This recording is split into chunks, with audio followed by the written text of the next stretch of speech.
These are the issues which are at stake. I had a lot of small-scale manner trumpeting things people are so IOs. But the truth is that they are not being realistic. First of all, you must appreciate that there are no rules involved. Osoko has said the important issue is that there is so much concern about money to such an extent that when you expect those in the environment to report the illegal mining, to report the Chinese who have come into the forest and they are mining, they will not report because the Chinese will go and give them money, and that's the end. This is what has happened to Ghana now. And the churches are preaching prosperity. And so money has become the issue.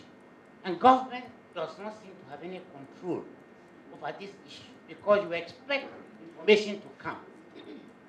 Now what happened when the committee is going around to check this illegal mining?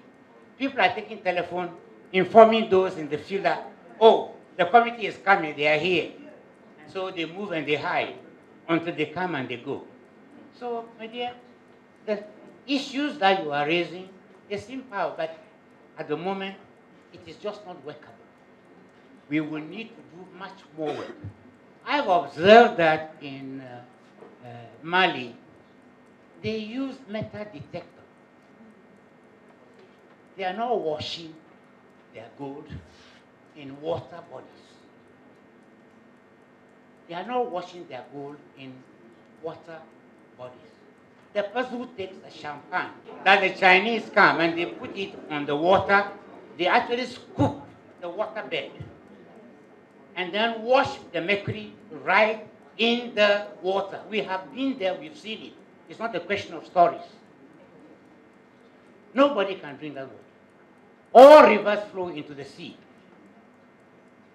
All rivers flow into the sea. The mercury is flowing into the sea. The fish we are going to be eating from the sea will have mercury in it. That's poison. That's going to kill us.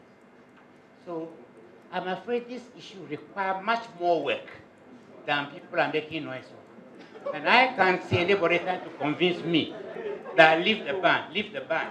We have to work. Now, when you were not doing this illegal mining, were you not eating? If you farm or you produce plantain instead of importing from Cote d'Ivoire, would you not be able to eat? If you grow tomatoes and onions, can you not be able to eat instead of importing it into the country? I think the matter is a serious issue. And I think that people are not being realistic. We are not being realistic at all about it. The school children, the young kids that have left the classroom and they are inside the water digging for gold. What about their education and their future livelihood? I think these are really the problems that is facing in the country. It's a very, very serious one. And the worst part is that the geological survey is not even involved. Because in reality, you can only obtain license to mine gold when the geological survey has produced a map to show that they are sure that there is a likelihood of gold in that area. Now what is happening is that people will dig almost any ground.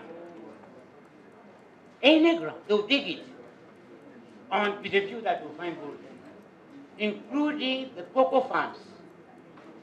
The cocoa farms are being torn apart because people think that there is gold there. The cocoa, I have maintained that cocoa tree can produce cocoa for at least 30 years. When you dig for the gold once, that's the end. You can never use that soil again. The soil is ruined.